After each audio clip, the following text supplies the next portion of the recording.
Doctors and other emergency healthcare staff, have you ever got the "do we have a doctor on board" shout? What happened?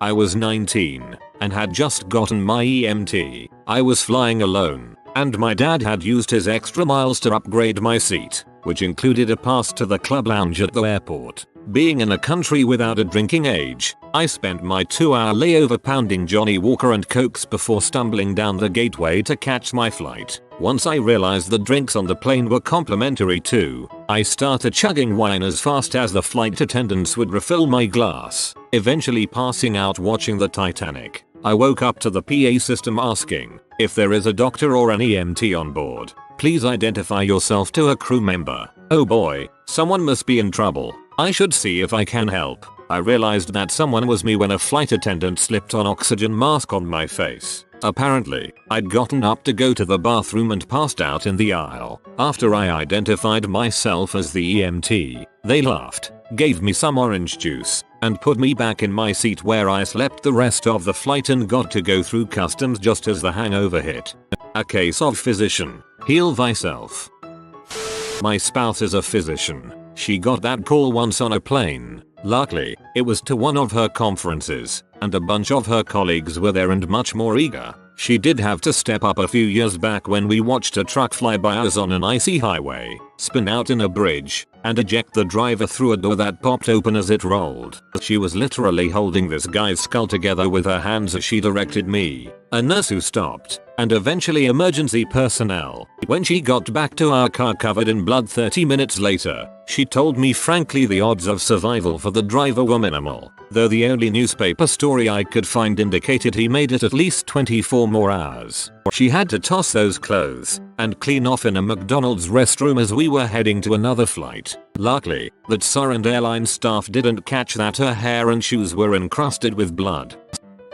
On a flight from Philadelphia to London, the flight attendant announces if there is a doctor on board, please press your call light. I waited a few seconds and when nothing happened, I reluctantly pressed the button. I hate working. The passenger was complaining of chest upper abdominal pains. We were on an American Airlines Boeing 777 which showed a map of where we were. At this point we were just over the southern tip of Greenland. I do a quick exam of the passenger and conclude he most likely is having a bout of acute hepatitis, jaundiced under tongue and eyes, upper right quadrant pain, pulse fast but not tachycardia. I needed to get the patient a little more comfort and asked if they had seats that fully reclined. The flight attendant said they do in first class, so we get upgraded for the rest of the flight. I don't call an emergency and we land at Heathrow without incident. Paramedics arrive to take him to the hospital. I continue on through customs. I think nothing of it except 6 months later, I get a letter in the mail from the flight surgeon of AA thanking me and giving me 50,000 frequent flyer miles, which was good for round-trip domestic travel. That was nice of them, but I didn't make them land a full plane in Greenland, so I guess they got off cheap. There's totally a scam to be had here. Step 1. Book separate seats. Step 2. Pretend to be dying. Step 3. Friend says, hey, I'm a doctor. We need to get this man to first class. Stat. Step 4. Profit. Didn't happen to me but happened to my dad, internal medicine doctor, on his flight to Alaska. They did the whole "is there any medical professionals on board" thing and my dad just sat there for a minute hoping that another person would get up and help. Pops doesn't like a bunch of attention geared towards him. They did the announcement again and still nobody, so Pops got up and went to the back where the guy was almost passed out on the floor. Apparently the guy recently had back surgery, had taken some pain medicine but forgot to eat, which I guess caused his blood sugar to drop. Pops did his doctoring thing, which pretty much consisted of him telling the flight attendants to get the person as much orange juice as he wanted. Once the guy felt better, the flight attendants started offering my dad steaks and free alcohol. He said no to all the fancy stuff and opted for a root beer. My uncle, who he went to visit, is a pilot and he told my dad that if he didn't help, they would have had to reroute the plane to the nearest airport, get all the passengers new tickets to their destination, which would have cost the airline tons of money. A few weeks after the incident, Pops got a packet in the mail from the airline for 2 free round-trip tickets anywhere in the US. He's a good man. Not me, but my mom, both times on planes. The first time, the guy was having a panic attack, and she sat with him for the rest of the flight. The flight crew was pretty rude and asked to see her doctor card before allowing her to talk to him. Not sure what they were asking for. I think she showed them an old prescription pad she had in her purse. The second time we were also on a flight, and the man in front of her passed out. His wife started screaming, and she reached a hand around to take his pulse. He didn't have a pulse, and as we were still taxiing she turned to the flight attendant, who had come over when the screaming started, and told her to turn the plane around. Pretty freaking badass. There was actually a happy ending as for whatever reason his heart restarted, and he started breathing again. They did turn the plane around. He and his family were taken off, and presumably rushed to an emergency room. After this, the man who was sitting behind us told her she had very good control of the situation for a nurse. She's an MD, and I thought she was going to murder him. I used to be a surgical ODP, working in operating theaters. I was going on vacation by plane to Europe, and the call came for a doctor on board over the tannoy. No one stood up, and they called again. I figured I'd offer to help if I could. After letting the crew know I had life support training but was not a doctor, they brought me to an elderly man who was passed out slumped forward. His wife was hysterical and crying. I squeezed into the seat next to him and checked for a pulse in his neck and wrist but couldn't feel any. I listened to his mouth and undid his shirt buttons to check for respiratory motion. None. Now, I'm realizing this guy is dead. He feels cold to the touch. No pulse, no breathing, no response to pain. The crew want me to call him as deceased so they can start their protocols. I tell them that, yup, he's dead, and they say thanks. Now as the only medically trained person on board, would you mind sitting next to the body until we land? They literally put a blanket over him and swapped me into his wife's seat. I sat the rest of the flight, only about 30 minutes, next to a dead guy. I didn't get any recognition or compensation. I even spent an extra 3 hours at the destination airport to fill in forms and make a statement. I'm a pharmacist who has checked for a pulse once because no one else present had any medical experience. But the best story comes from my so's uncle who is a neurosurgeon. He was riding in the car with his wife when the car in front of him is struck by an oncoming car from the other lane. The passenger was thrown from the car, so the neurosurgeon gets out to see if he can help. Before he can do anything, this woman runs up from behind him and goes, "Everyone step back. I'm a doctor." He tries to help, explaining he is a neurosurgeon, and she snaps at him to stand back with everyone else. He figures that this woman must be a specialist in emergency medicine, so he steps back. He then realizes this woman has zero clue what she's doing, giving CPR incorrectly and not letting anyone help. When the EMTs arrive, it is revealed that she is a dentist, and the man died because no one was able to help him correctly. Her pride in being a doctor prevented a neurosurgeon from possibly saving a guy with a brain injury. It makes me mad every time I think about it. A friend of mine had recently graduated with her PhD and, feeling proud of herself, was writing doctor on everything, including her boarding passes, ID cards, everything. She's boarding the plane and the air hostess notices her title, "Welcome aboard, Doctor." She's chuffed with herself. Of course, fast forward to a few hours later, someone on the flight is having breathing difficulties, and the air hostess announces, "If there are any doctors on board, please make yourself known to staff." Well, my friend sits there, paralyzed with the realization that the only way she can help is if the passenger in question is a plant biotech grad, but doesn't think it's worth explaining this to the crew. So she sits there, not making eye contact, says the crew were rude to her for the rest of the flight. I thought it was hilarious and have never changed my own documents for this very reason. I can only help if the patient is already a vegetable.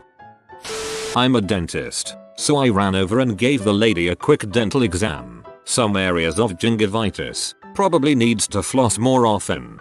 Thank you for your service. Was on Eurostar train from London to Paris and that call was made. There was a conference on, so about 10 doctors walked one at a time down the carriage and 9 walked back shortly after. Train was stopped at next station to let the patient off.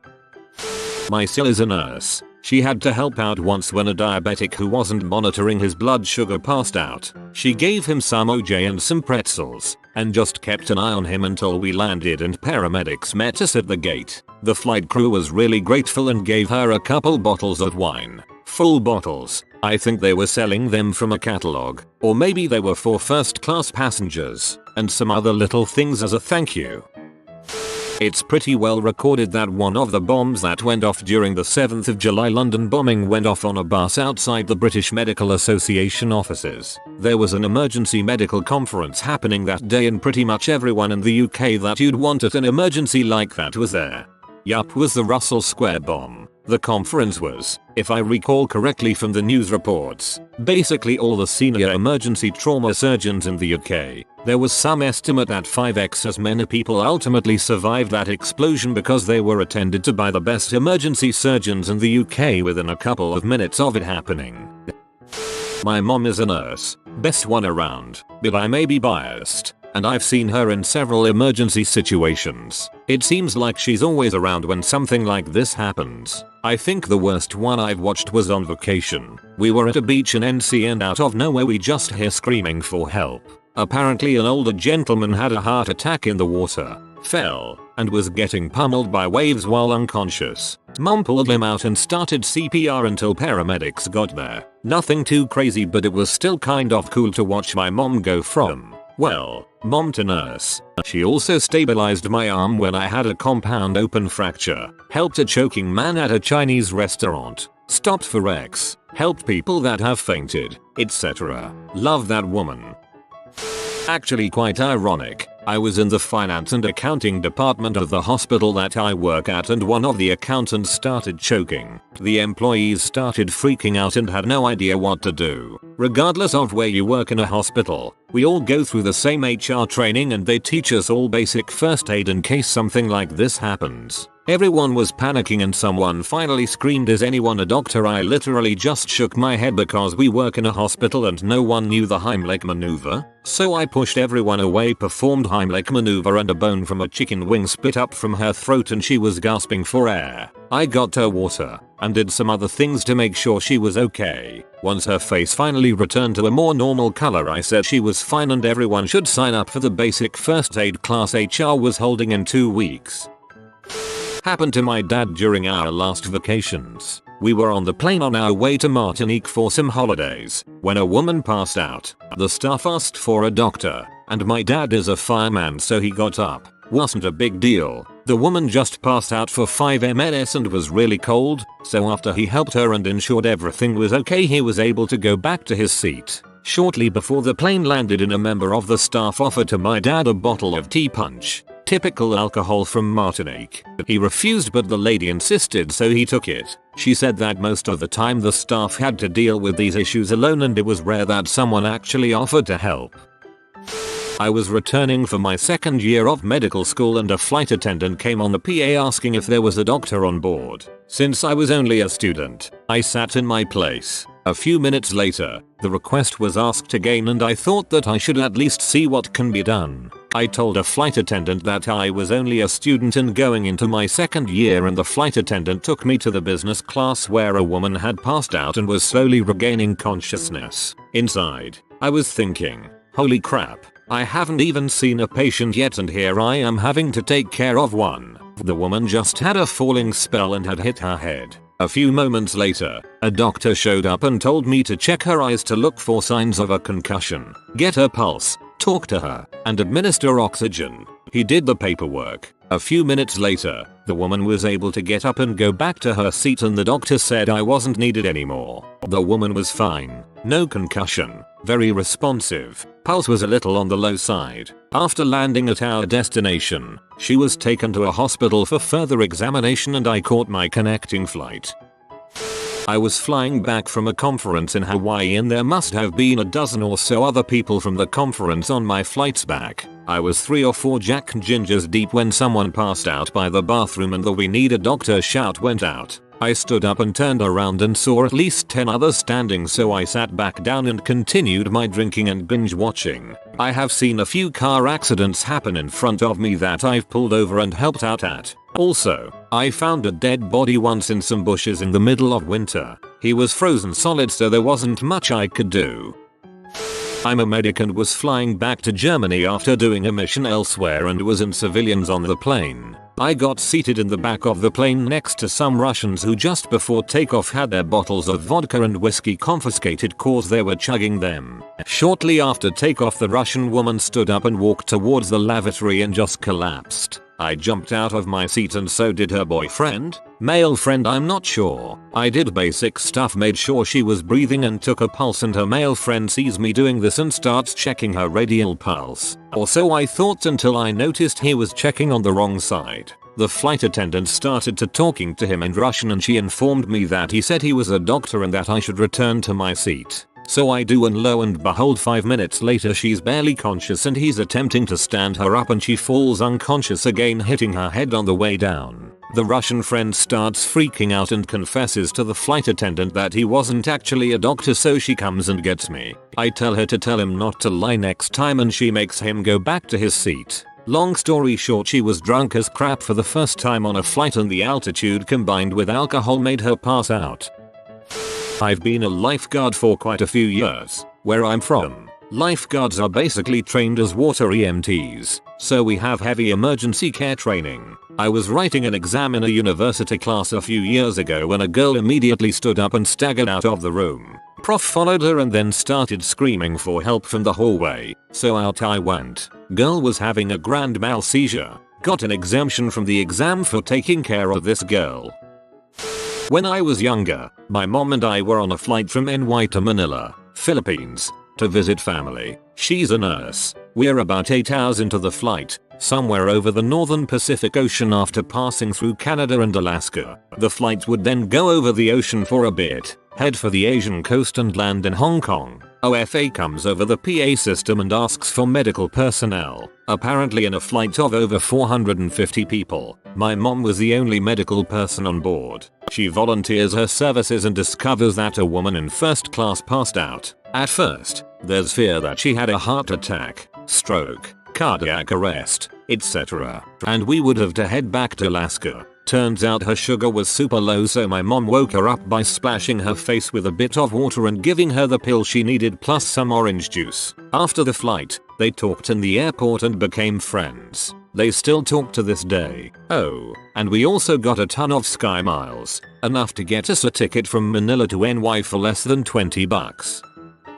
Not me but a friend, a female trauma surgeon. She was traveling on a passenger train when it stopped, and the train staff started going car to car asking for a doctor, assuming, rightly, that someone had been hit, and knowing that there wasn't much you could do for victims of a train accident except pick up the pieces. She volunteered her services anyway. Sure enough, there wasn't anything she could do, but her biggest takeaway from the event was when the staff member led her to the scene, and he said, "I couldn't find a doctor but I found a nurse." She loved the nurses she worked with and had a ton of respect for them, but that rankled a bit. You have been visited by the dinner doggo. Good and also tasty stir fries will come to you if you comment. Thanks for the recipe, Dinner Doggo. If you are new to the channel, you can subscribe. I publish new videos every day. Until then, check another video, or don't. Either way, have a great day you magnificent people.